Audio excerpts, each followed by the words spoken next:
it's Maddie. Welcome back to my channel, and today's video, as you can tell, is a cleaning video of the Genteel. I have laid in front of here the materials I use to clean it, which is pretty simple. All you need is some water. I do run it under my sink, but I also do run it through with distilled water only because you don't get mineral buildup inside, so I use some of this with it.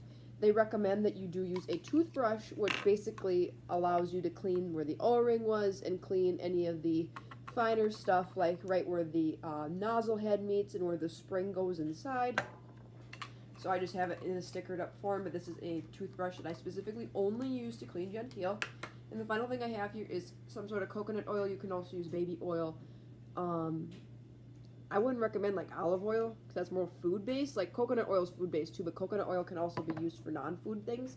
And what that is used for is to lubricate the O-rings both in the nozzle and in here so that the actual mechanism doesn't get stuck. I've noticed the more and more I've used Genteel, I've had Genteel for over 8 months, going on 9 months, and over wear and time, the O-rings kind of lose their lubrication and you have to relubricate every time you clean the Genteel. Now, how often should you clean a Genteel? They recommend every week. I do about every 2 weeks. And a good time to clean it is right when you're ready to change your lancet. Then you can put a fresh lancet in, but that's real easy to do. So the first thing you're going to want to do when you're cleaning it is you're going to want to take it apart. So you untwist the nozzle. You can tell that the lubrication's not very good because I had a hard time untwisting it. This I will remove later, but this is one of the O-rings that will be cleaned, and that belongs in the top spot. And the other thing you're going to do is you're going to deploy it, and you're going to unscrew here at the top where it kind of meets the base, and you're going to pull out, and you're going to pull out the plunging mechanism that plunges this forward to lance your finger. And here is the plunging mechanism, and here is where the O-ring is, and all you have to do to get this off is you pinch and roll it like that. This is also another ring that needs to be cleaned and lubricated, and this is where you clean with the toothbrush primarily, or you can clean like the nozzle and stuff and get better in there. And then to deconstruct the nozzle, obviously you can clean this out. Sometimes I get blood splatters, and I also will take these and I will run water between my hands and clean the nozzle tips. Do be careful. One time I cleaned it and I lost my original blue nozzle tip down the drain and had to reorder 6 new nozzle tips for the blue size, or the blue depth, which is the most shallow depth. So now I have tons of extra blue nozzles, so I don't know what I'm going to do with them. I guess if I lose more, I've got more, but I don't foresee draining them, putting them down the drain anymore. But anyways, now that I showed you what materials you need to clean it and how to deconstruct it, we'll get right into the actual cleaning process. I'll probably just do a filming, and then I'll put a voiceover in to make it easier, and then we'll come back here and I will show you how to reassemble the Genteel after it is cleaned. So the first thing you see me doing here is pushing on the button while running it through the kitchen sink. Yes, don't mind our kitchen sink. It is a little bit of a leak. But you run hot water through, or water, and you push the button. And this allows the water to run through where the actual plunger is for the lancet, and where it sits through, it'll squirt out through it. So don't worry about water settling in the bottom, but that is what you're seeing me do here. And you dump it out several times. Now I'm removing the top O-ring. And this top O-ring, like I said, controls the vacuum seal. Once you remove that, I just simply take it and rub it between my fingers and run it under hot water for a few seconds. And you just kind of rub it between your fingers, being careful not to drop it down the drain. Set that aside. The next thing I am going for is the other O-ring that I pulled off of the plunger. And you do the same thing. You run it through your hands in between your fingers and rub it until you get all the grease off of it, or the junk that was previously there. And then now I'm cleaning the plastic nozzle tip. All I do is run that through hot water. Make sure there's no stains. If there are some stains, I might take the toothbrush or a napkin and wipe those out. Now I'm taking the final nozzle tip, or tips that you use, and I again just run it between my fingers to get anything out.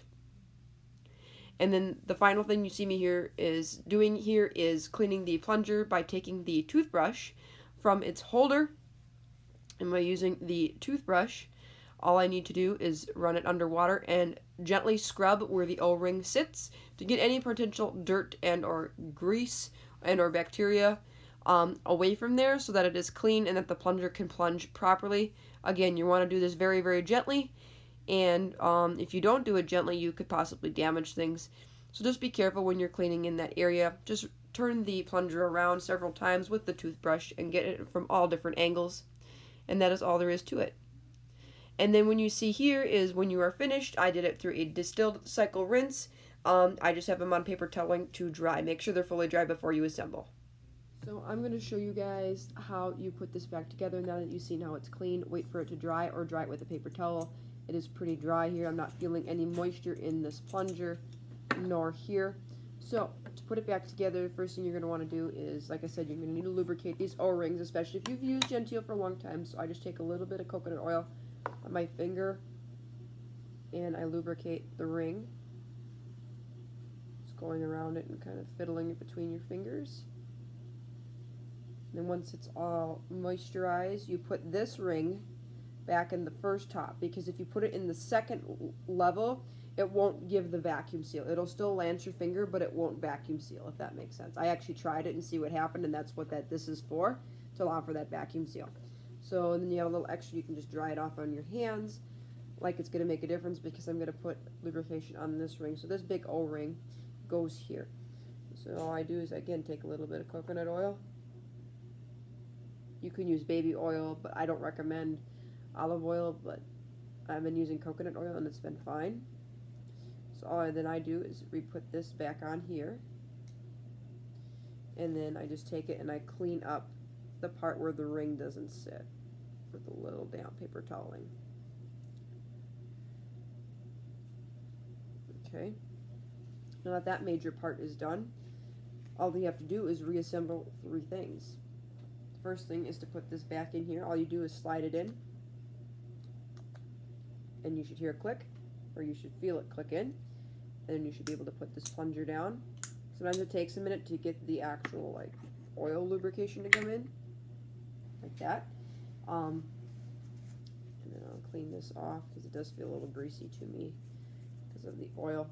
I can actually close this. Then this nozzle tip can go here, and you can see now, because I've lubricated this, this slides on real easy.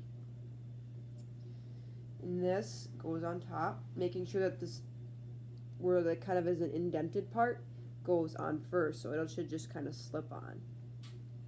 Real easy.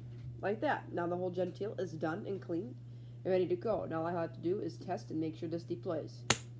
Look at that. Does it deploy and does it click? Hang on. The best way to do it is this way. So it deploys and clicks. Deploy and click. Deploy and click. So, this is how you clean the Genteel. I hope you enjoyed this video. Genteel does offer a cleaning instruction. I will link that down below. It is a YouTube video. This is where I learned my techniques to clean it from. But I did learn the oil lubrication technique from a Facebook group, because somebody was having a very similar problem to what I was having. So if you do see a little bit of oil in the nozzle tip, it's not an issue to just take a paper towel and clean it out, but just because the oil's got to get lubricated into that O-ring, not a big deal. It does take some time to clean it, but it doesn't take a heck of a lot of time. And trust me, when you clean it, it'll be well worth it, because it's going to make it last longer. And the lancing device is unlike any other, and because of its vacuum seal and its ability to lance your finger or an area of your body without much push or without much of a lance, it needs to be cleaned properly. So I hope you enjoyed this video. If you did, give it a big thumbs up. Feel free to hit that subscribe button down below. I post videos every single week about diabetes plus more. Stay tuned. I'm thinking of doing a Q&A about anything, for people to ask me any questions about my life, whether it is diabetes related or not, for celebrating for 200 subscribers. I'm also looking at doing a channel trailer, and I'm also looking at re-updating my intro and outro clips that you see at the beginning that are like the marble colored ones. I'm going to update those and make them more like for my life, or like capture moments that I've captured on camera and put it as an intro and an outro to my video. So anyways, look forward to those, and until next time for another video, take care, God bless, be kind, spread positivity, and be thankful. Bye.